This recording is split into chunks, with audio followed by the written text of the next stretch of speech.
삼교류사주의 일진사주 명리학 제2192강 시작하겠습니다.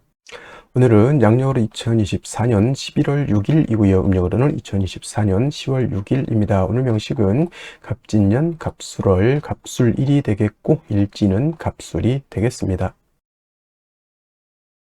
자, 사주를 분석함에서 제일 중요한 것은 일간이 어떤 일간이냐 또는 그 일간이 어느 원령에 태어났느냐 요걸 가지고 사주를 분석하게 되는데 오늘 일간은 바로 갑이라고 하는 천간이 일간이 되겠습니다. 자, 갑이라고 하는 천간 10개의 천간이 있습니다. 갑, 을, 병정, 무기, 경신, 임계라고 하는 10개의 천간이 있는데 이 갑이라고 하는 천간 10개의 천간 중에서 가장 먼저 1순위의 천간이 되겠고요. 오행으로 구분하게 되면 갑이라고 하는 것은 목의 기운을 가지고 있는 오행이 됩니다. 천간, 갑을, 병정, 무기, 경신, 임계 중에서 두 개씩 짝이 지어지죠. 갑을은 목이 되는 것이고 병정은 화가 되는 것이고 무기는 토가 되는 것이고 경신은 금이 되는 것이고 임계는 수가 되는데 갑이라고 하는 것은 목의 기운을 목이라고 하는 오행을 가지고 태어난 일간이 되겠습니다. 이 목이라고 하는 건 눈으로 보게 되면 물상으로 보게 되면 나무라고 이렇게 보죠. 산에 가면은 여러 가지 풀도 있고 큰 나무도 있는데 갑목 같은 경우에는 나무라고 하는 물상으로 볼 수가 있겠고 또 기운으로 보게 되면 따뜻한 온기를 말합니다. 온기라고 하는 것은 집 안 온도가 적정한 온도가 돼야지 사람이 살 수가 있습니다. 그래서 이 목의 기운이라고 하는 것은 이불을 덮고 있을 때 또는 추울 때 목화 솜 같은 거 이렇게 덮고 있으면 따뜻하죠. 그러한 온기를 말하는 것이고 예를 들면 이제 화의 기운은 너무 뜨거운 열기를 말하는 것이고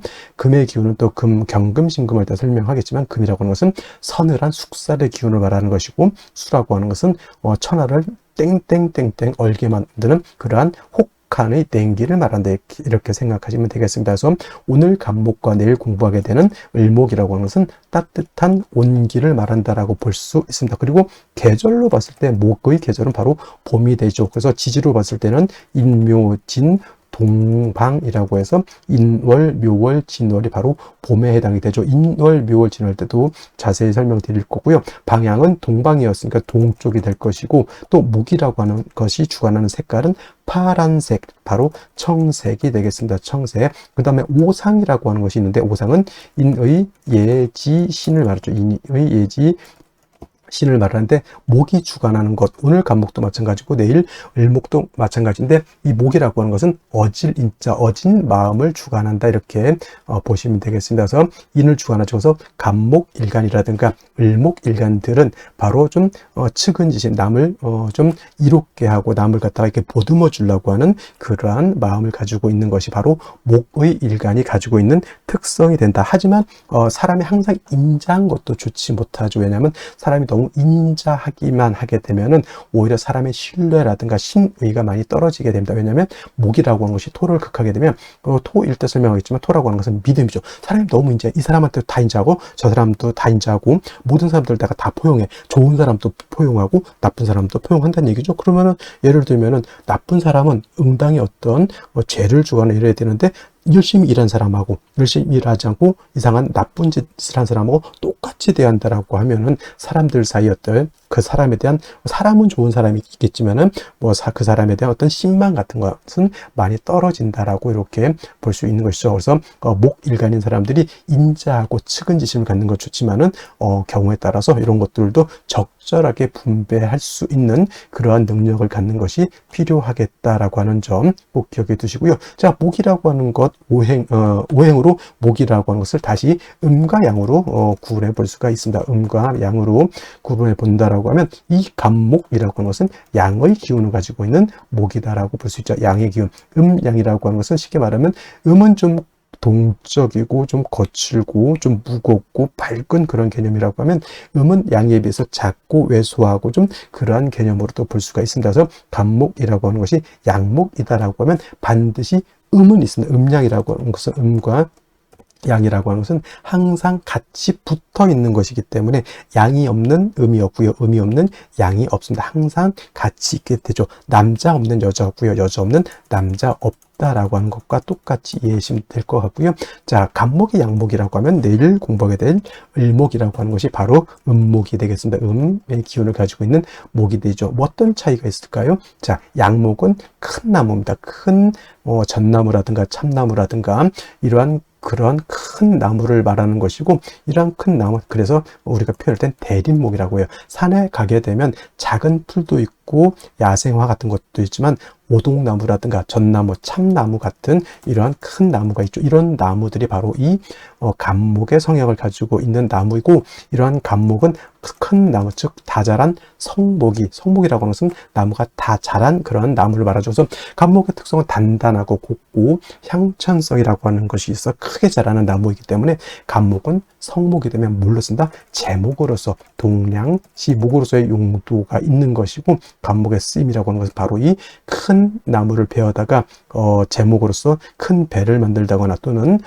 큰 궁궐, 큰 사찰 같은 거, 옛날에는 지금이야 이제 철골 구조를 많이 짓지만 옛날에는 큰 나무로서 거북선도 만들고 여러 가지 큰 건물은 이런 아름드리 큰 나무를 갖다 이렇게 만들었다고 하죠. 그래서 간목이라고 하는 것은 제목으로서 용도가 있게 되는데, 그 간목이 제목으로서의 용도가 있기 위해서는 뭐가 필요하다? 그 나무를 베어내야 되죠. 반드시 경금이라고 하는 톱이라든가 도끼라든가, 요즘 같으면 이제 전기톱 같은 걸로 이해했으면 좋겠습니다. 그래서 경금이 있어야지만 간목을 갖다가 작벌할 수 있고요. 정화가 있다라고 하면 정화가 경금을 단련해야지. 예를 들어서 톱이라든가 도끼 같은 것이 날카로워야 되는데 날카롭지 않고 무디다라고 하면 그걸로 큰 나무를 갖다 재련하기가 깔끔하게 재련할 수가 없죠. 우리 집 목공소라든가 이런 데 목재소 같은 데 가게 되면 목수들이 항상 중시 여기는 게 있죠. 연장. 그래서 톱이라든가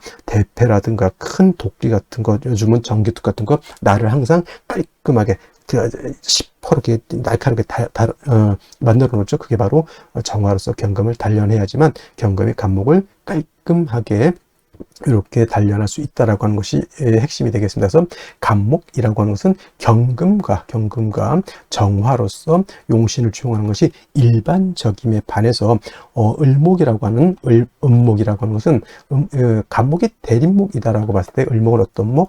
양류목이라고 해서 능수, 버들 같은 것 또는 화초 같은 개념으로 볼 수 있죠. 꽃을 피우는 화초입니다. 그래서 을목 같은 것을 배워다가 우리가 집을 짓거나 궁궐을 짓는 석가래라든가 대들보 같은 걸로 쓸 수가 없죠. 즉 을목은 동량지목으로 쓸 수가 없다라고 하는 것이고, 을목은 항상 꽃을 피우는 용도가 있다 이렇게 보는 거죠. 명령어로 목화통명에 이롭다라고 이렇게 표현하는데, 을목이라고 하는 것이 병화라든가 또는 정화 같은 것을 보게 되면 바로 이 목화통명이 돼서 을목이 아름다운 꽃을 피운다라고 이렇게 볼 수가 있는 것이고, 화만 있고 물이 없는 을목, 화초는 말라 죽을 수밖에 없죠. 그래서 을목이라고 하는 것은 병화, 양화인 병화와 음수인 개수로서 배합을 하는 것이 기본적인 용신 배원법이다. 물론 병화 없을 때 정을 쓸 수 있고요. 을목이 계속 없을 때는 임수 쓸 수 있겠지만은 병화 개수가 가장 좋은 을목의 용신인 것이고, 간목은 말씀드렸던 것처럼 경금과 정화를 취용하는 것이 가장 이상적인 용신 취용법이다. 이것을 기본적으로 일간 간목의 특성을 안 연후에 원령과 대비해서 사주를 어떻게 배합하는 것이냐, 이거를 보면은 되겠습니다. 자, 다음으로 월령에 대해서 살펴보도록 하겠습니다. 월령이라고도 하고요. 월지라고도 합니다. 월지. 다음으로 월원이라고 이렇게 표현하기도 하는데, 월령, 월지 정도 용어 기억해 두시면 되겠고요. 월원이라든가 또는 제강이라고도 이제 이 자리를 표현하는데, 이 월령, 월지, 월원, 제강이라고 하는 것은 다 똑같은 말인데 월주의 지지를 말한다라고 하는 것. 네 지지가 있죠. 연지가 있고 월지가 있고 그 다음에 일지가 있고 그 다음에 시지가 있는데, 제일 중요한 것, 네 지지 중에서 중요한 것은 바로 이 월령이 된다라고 하는 것. 왜 그럴까요? 계절의 개념을 가지고 있는 것이 네 지지 중에서 바로 이 월지가 해당이 되는 것이고, 이 계절이라고 하는 것은 우리가 쉽게 말하면 추나 추동을 말하죠. 봄, 여름, 가을, 겨울을 말하는 것인데, 이 월령, 월지 안에는 왕세와 한열의 개념을 가지고 있다. 왕세라고 하는 것은 왕상, 휴수, 포태법으로 이렇게 배우죠. 왕상, 휴수, 사까지 이렇게 표현을 하고요.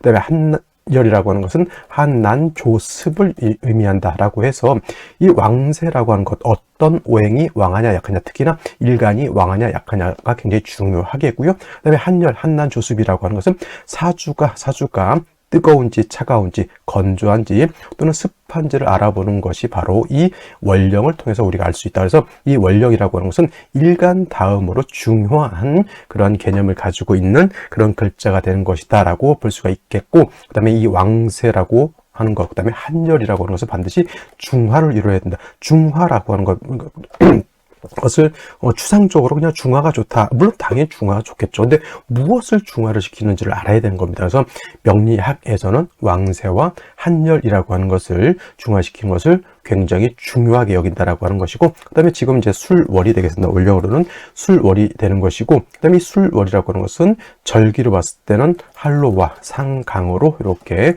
구분해 볼 수가 있다. 한로와 상강으로 이렇게 되어 있는데 중요한 것은 한로가 되어야지만 월이 어디에서 유월에서 지금 술월로 이렇게 전환이 된다라고 하는 것. 그리고 신유술월이라고 하는 세 개의 계절이 월이 있는데, 신유술월 모두 계절로는 가을이다. 신월은 우리가 초추라고 설명을 했고요. 그 다음에 유월은 중추라고 설명을 했고, 지금 설명하는 술월은 이제 모추라고도 하고요. 그 다음에 개추라고도 하고 만추라고도 합니다. 쉽게 말하면 늦 가을이 되는 것이고, 바로 이 술월이 다음 계절로 넘어갈 때는 입동으로 넘어가면서부터 해자축월이라고 하는 겨울로 넘어가는 것이다라는, 그래서 이제 신유술월 제가 설명할 때 항상 환절기가 된다. 환절기. 그래서 술월 같은 경우에는 가을에서 어디로? 겨울로 넘어가는 환절기가 된다. 그래서 술월 같은 경우에는 그 지장간에 정화라고 하는 것도 들어가 있지만은,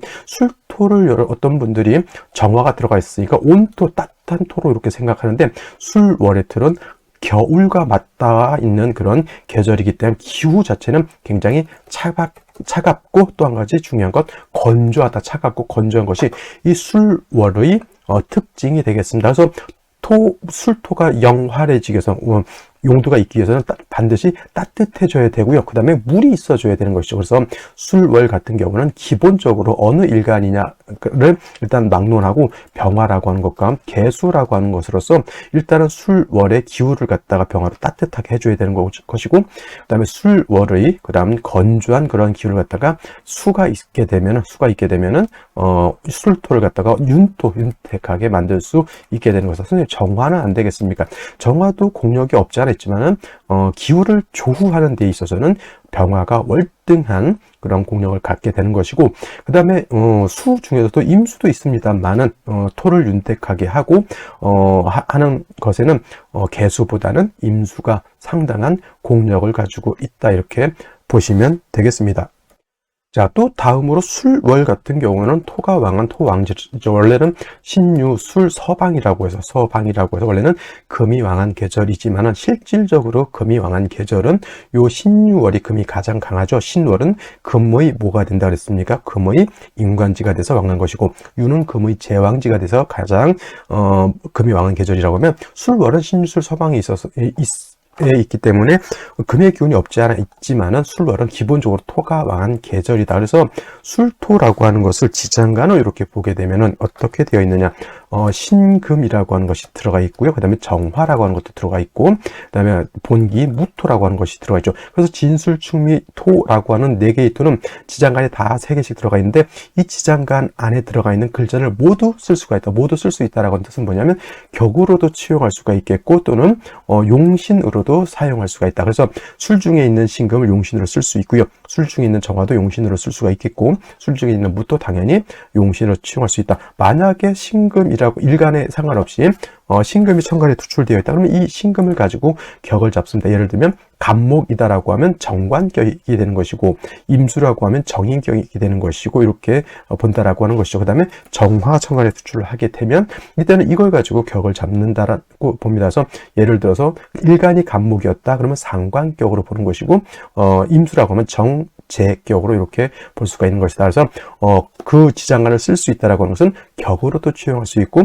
용신으로도 취용할 수가 있다라고 하는 개념으로도 이렇게 보시면 되겠습니다. 그 다음에 또 한 가지 술월이 중요한 것. 술월은 그냥 여러분들 그냥 토라고만 생각하시면 안 되고요. 술월 같은 경우에는 인오술 화국을 형성할 수가 있겠죠. 인오술 화국. 그 다음에 뭐 지지로 진술, 축 및 토 등이 다시 많아질 수도 있습니다. 그리고 묘술 화도 될 수가 있겠죠. 그래서 단지 토만 왕한 것이다라는 생각을 버리시고요. 인오술 화국이 되면 술월이라고 하더라도 화가 왕한 기운을 띠게 되는 것이고, 토가 진술축묘월에 토가 다시 많게 되면 그야말로 토왕절에 토가 다시 토가 이제 왕해지는 것, 묘술 합화도 될 수 있다라고 하는 것. 그다음에 또 한 가지 신유 술방합도 형성할 수 있다. 그래서 술월에 이 토가 왕하지만 뭐 예를 들어서 신금이 이렇게 지지 신금이 이렇게 있다거나 또는 뭐 신유금이 또 있다던가 이렇게 하게 되면 금이 다시 왕해진다라고 하는 것. 그래서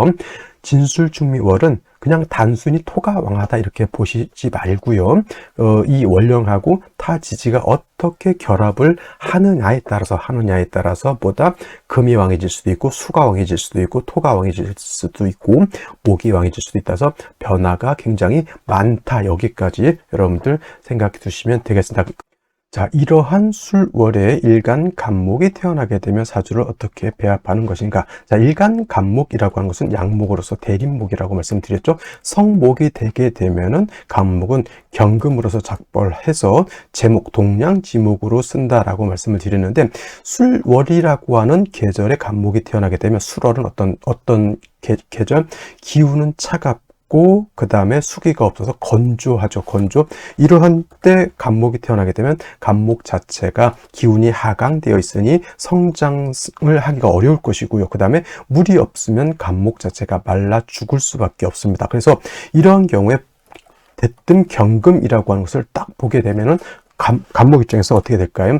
토라고 하는 재성이 왕할 때 간목 자체가 너무 약하잖아요. 그런 경우에 이렇게 경금이라고 하는 또는 신금도 마찬가지겠지만 이렇게 되게 되면 어떤 상황? 재살퇴왕한 사주가 되는 것이니 약한 일간이 재성도 감당할 수가 없겠고 또 더해서 칠살관성도 감당할 수가 없습니다. 재간을 감당할 수 없게 되는 것이니 재성은 재물이요. 그 다음에 관성은 명예인데 부와 명예를 다 얻을 수 없다 정도가 아니라 그로 인해서 신상에 아주 해로운 일을 당할 수 있다 이렇게 볼 수가 있는 것이죠. 그래서 술월에 간목이 태어나게 되면 물론 이제 동량지목으로 만들어서 제목을 만드는 것도 중요하지만 약한 간목을 갖다가 먼저 도와주는 것이 필요하겠다. 그래서 이때는 무엇이 필요하다? 일단 정화라고 하는 것을 얻게 되면은 간목의 수기를 물의 기운이 아니고요.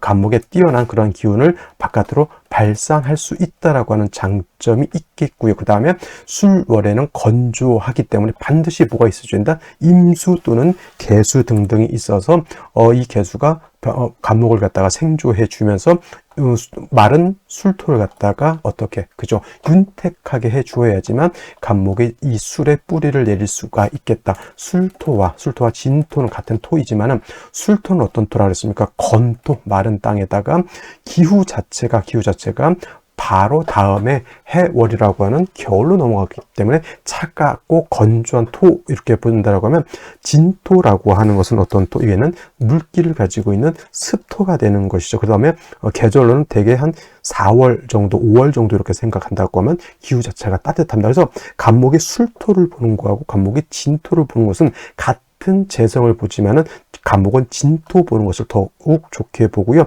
간목이 술토 보는 것을 그렇게 좋게 볼 수 없는 이유가 바로 이러한 연유가 있는 것이죠. 그래서 술월에는 별도로 개수를 얻는 것이 가장 필요하다라고 보지만 진월 같은 경우에는 얼령 자체의 을목이라고 하는 것, 개수라고 하는 것이 들어있기 때문에 그렇게까지 뭐 별도 수가 있을 필요는 없습니다. 단 지금 말하는 술월 같은 경우는 마르고 차갑기 때문에 하고 술을 같이 얻어서 간목을 배양해 주는 것이 매우 중요하겠다라고 볼 수가 있는 겁니다. 자, 다시 오늘의 명리식을 살펴보도록 하겠습니다. 자, 일간, 간목 일간이 되겠고요. 간목 일간이 태어난 월령, 술월이 되겠습니다. 일간과 월령의 관계, 일간과 월령의 특성, 매우 중요한 개념이 될 것이고요. 그 다음에 격국과 용신도 알아보도록 하겠습니다. 자, 격국이라고 하는 것은 일간, 사주 8글자가 어떻게 구성되어 있느냐, 사주의 틀을 보는 것이고요. 용신이라고 하는 개념, 사주 8글자 중에서 이 사주를 중화시킬 수 있는 가장 핵심적인 요소를 용신이라고 하고, 그 다음에 대운과 세운 같은 울로의 방향이 사주 원국에 부합되게 가느냐를 볼 수 있는 또 가늠자가 바로 용신이 되겠습니다. 그래서 격국과 용신이라고 하는 것은 사주를 분석해낼 수 있는 아주 중요한 요소가 되겠습니다. 그래서 격국과 용신을 절대 무시해서는 안 된다 고 말씀을 드릴 수 있죠. 자, 일단 격국과 용신이라고 하는 개념도 일간과 월령이라고 하는 토대 위에서 살펴볼 수가 있는데, 일간 간목이라고 하는 것 양목이 될 것이고요. 월지는 술토, 양토가 되겠습니다. 양 대 양의 관계가 성립이 되죠. 자, 근데 목이라고 하는 것은 토를 보게 되면 극하게 되어 있습니다. 일간 간목인 내가 월지는 술토를 극하죠. 내가 극한다. 자가 되겠고, 내가 극하는 것은 재성이라고 합니다. 자, 참고로 말씀드려서 내가 극하는 것도 있고 나를 극하는 것도 어저께 배웠습니다. 나를 극하는 거 극하자라고 하고요. 극하자는 관성이라고 합니다. 관성은 나를 관리 통제해 주는 것을 말하는 것이고, 극하자 재성이라고 하는 것은 내가 통제하고 내가 관리하는 것을 말한다. 자, 관성이라고 하는 것도 나를 못 살게 끄는 것이 아니라 나를 보호하고 케어해 주는 것을 말하는 것이고, 내가 관리하는 재성도 내가 재성을 극한다고 해서 못 살게 구는 게 아니죠. 그 재성을 내가 관리하고 통제해서 나의 이로움에 맞게 쓰는 것이 재성이 되겠습니다. 그래서 재물 같은 것도 내가 관리를 잘하면 돈을 벌어서 행복하게 사는 것이고, 그 다음에 나의 처도 해당이 되겠죠.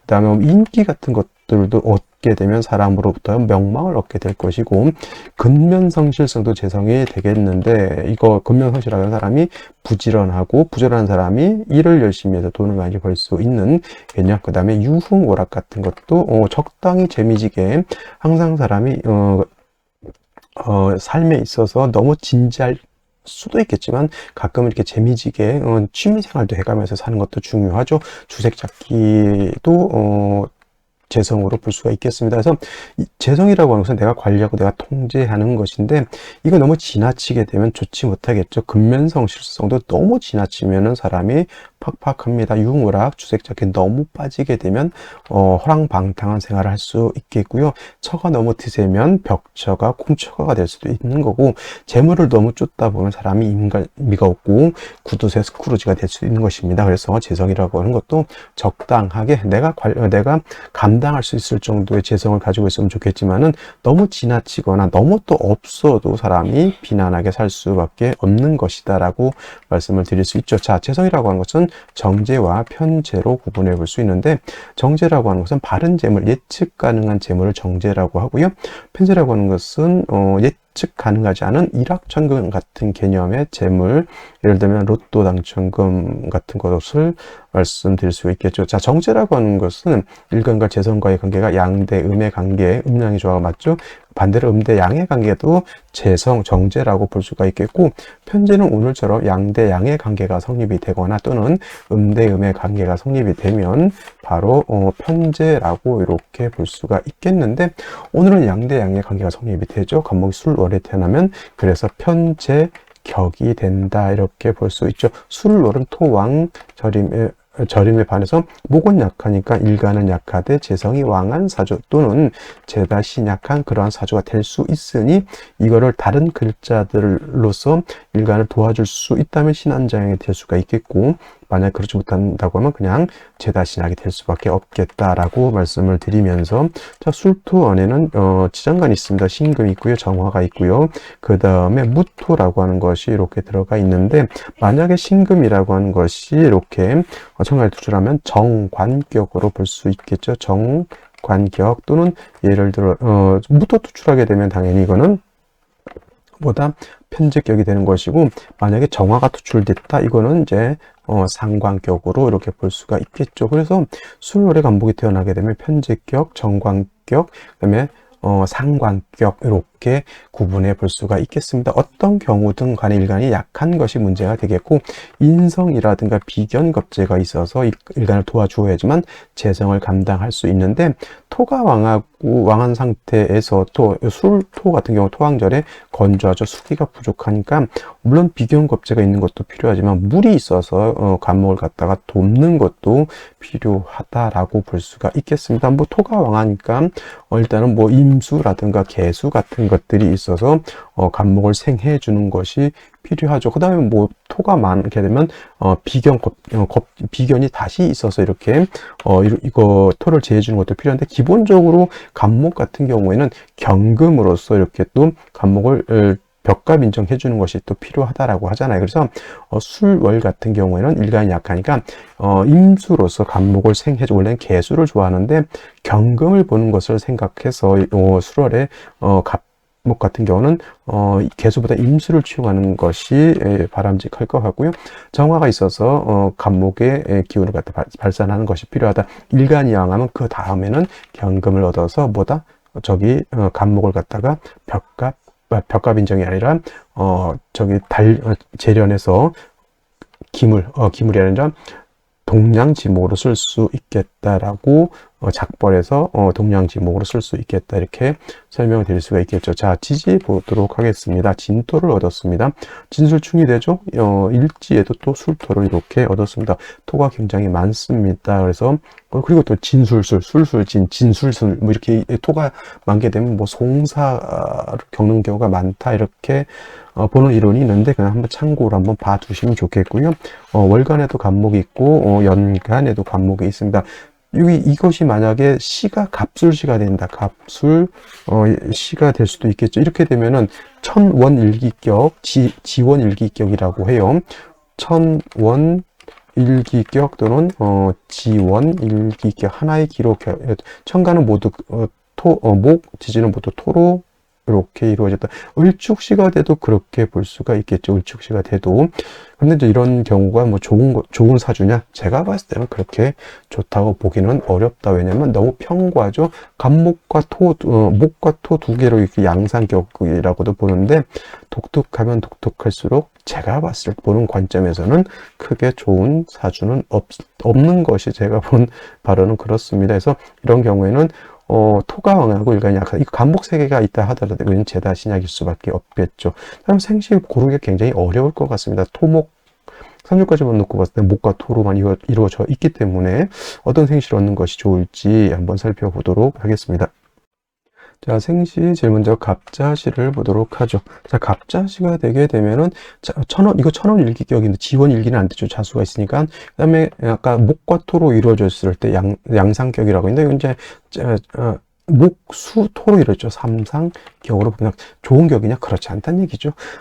이렇게 되게 되면 간목이 간목이 자에 이제 생을 받기 때문에 어느 정도 세력은 이루었다라고 보지만, 그래도 제가 봤을 때 화도 없죠. 금도 없죠. 이거는 뭐 그렇게 썩 좋은 구조는 보기가 어렵다, 이렇게 볼 수 있겠고요.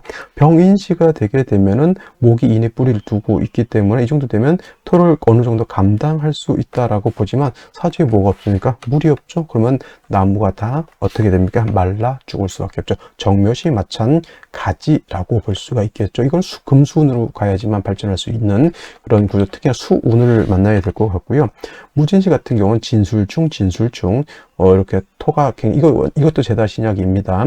토가 너무 많고요. 간목 3개 가지고 토를 다 감당할 수 없다. 제다 신약. 수목운으로 가면 좋을 것 같지만 토가 이건 너무 많기 때문에 수목운을 간다 하더라도 이건 일간 간목이 비견겁제를 얻어서 제할 수 있는 그런 정도는 아닌 그런 사주라고 보여지죠. 그러니까 사주가 너무 평과하다 보면 어떤 생시를 얻어도 중화하기가 좀 어렵다, 이렇게 볼 수가 있겠고, 경오시 같으면 이건 물론 오술 합도 되지만 이건 제살태양이죠. 왕한 제성이 살을 생해서 일간을 공격한다. 제살태왕 경금이 있어서 이 간목이 더욱더 매가리를 못 주는, 그러면서 기사시 사주가 너무 건조하죠. 그다음에 신미시도 마찬가지, 뭐 제살태양까지는 아니라고 하더라도 너무 사주가 건조한 그런 것이고, 임신시 같은 경우에는 임수가 천간에 투출되어 있고 토의 기운을 신금이 설해서 임수를 생겨주는 구조는 나쁘지 않다. 단 뭐가 문제죠? 일간 자체가 지지의 뿌리가 너무 없다라고 하는 문제가 있고요. 개유시 마찬가지 볼 수 있겠고, 을해시 같은 경우에는 술을 마시고 물을 얻었습니다. 을해시. 그 다음에 또 괜찮은 거는 해수의 간목이 뿌리를 둘 수 있죠. 이것도 천원일기, 물론 을목이지만은 천원일기, 천간이 다 하나의 기로 이루어져 있다, 이렇게 볼 수도 있어. 그럼 제가 봤을 때는 이거 차라리 을해시를 잡고 우는 화운을 가는 게 가장 좋지 않을까라는 생각을 해봐요. 하지만 큰 틀로 놓고 봤을 때 갑진년, 갑술월, 갑술일 토가 너무 많기 때문에 어느 생시도 제가 봤을 때는 썩 좋아 보이는 사주 구조는 아닌 것으로 이렇게 볼 수밖에 없겠다. 그래서 만약 공부하는 입장에서 이런 사주도 있겠다 이렇게 공부하겠지만은 아이를 낳아서 꼭 키워야겠다 이런 것은 조금 좀 생각을 바꾸시는 것이 어떨까라는 생각을 한번 해보게 됩니다. 신중하게 아이를 낳는 문제는 아이의 인생도 걸려있는 문제이다 보니 신중하게 선택하셨으면 좋겠습니다. 자, 오늘 여기까지 설명드렸고요. 저는 내일부터는 이제 입동이 되면서부터 갑진년 갑술월이 아니라 갑진년 을해월로 바뀌게 되죠. 그래서 내일은 이제 입동에 관련해서 사주가 어떻게 바뀌는지 설명드리고요. 내일부터 이제 본격적으로 이제 갑진년 을해월 공부해 보도록 하겠습니다. 감사합니다.